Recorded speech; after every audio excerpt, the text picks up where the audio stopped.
Всички познаваме гласа, който дефинира българската музика. Но малци не знаят, че преди 1979 година тази икона стоеше в сянка, скрита зад пианото, далеч от прожекторите на главната сцена. В края на 70-те години той беше талантлив музикант в групата Ангара. Негова страст бяха клавишите. Той не търсеше славата на вокалист. Беше доволен просто да бъде част от магията на музиката, създавайки хармонии за другите. Музикалните критици тогава го описваха като надежден инструменталист.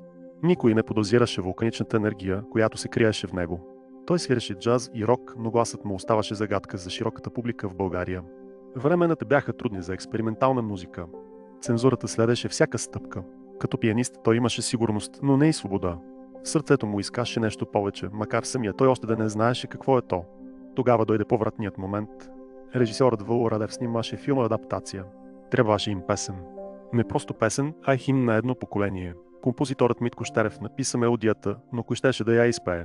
Първоначално не беше планирано той да е звездата.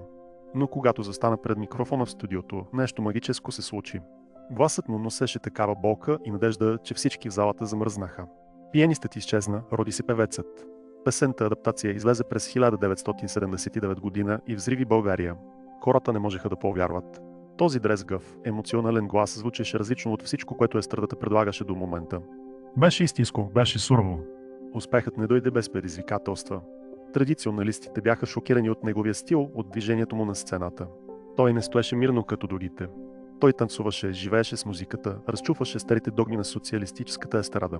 Младите хора го обожаваха. За тях той беше символ на свободата. Кецовете, широките дрехи, непринуденото поведение. Васил Найденов стана лицето на промяната, която настъпваше бавно, но сигурно в българското общество през 80-те. След адаптация последваха хитове като Авина.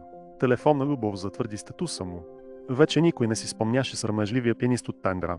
Той беше завладял ефира, телевизията и сърцата на милиони. До средата на 80-те години Васил Найденов беше феномен. Концертите му бяха разпродадени за минути. Той пътуваше в чужбина, представяйки България. Трансформацията беше пълна. От сянката до най-ярката светлина. Това, което го правеше уникален, не беше само гласът, а искреността. Той пеше за любов и раздяла по начин, който всеки разбираше. Той стана саундтрекът на живота на всеки българин през това десетилетие. Дори и когато други звезди изгряваха и залязваха, той оставаше на върха. Неговата енергия на сцената беше заразна. Той доказа, че в България може да има звезда от световна величина, която не прави компромис с качеството. Ако погледнете снимка от 1978 и една от 1987, ще видите двама различни хора. Единият търси своето място, другият е създал своя собствен свят. Това е силата на таланта, който намира правилния момент да избухне. Песните му от този период остават вечни. С Богом, моя любов, крали. Те не са просто хитове, те са част от културната ДНК на България. И всичко започна с онзи момент на смелост да остави пианото и да хване микрофона. Историята на Васил Найденов ни учи, че никога не е късно да преоткриеш себе си. Че понякога най-големият талант е скрит точно пред очите ни, чакайки правилната песен, за да промени света. Днес той е легенда. Но ние винаги ще помним онзи период между 1979 и 1987, когато магията се случи. Когато България откри своя глас в лицето на едно момче, което просто искаше да прави хубава музика. Това беше десетилетието на Васко Кеца. Десетилетието, което ни научи да се адаптираме, но и да останем верни на себе си. Една истинска музикална революция, изпята с душа и сърце. Неговата музика премина границите на времето.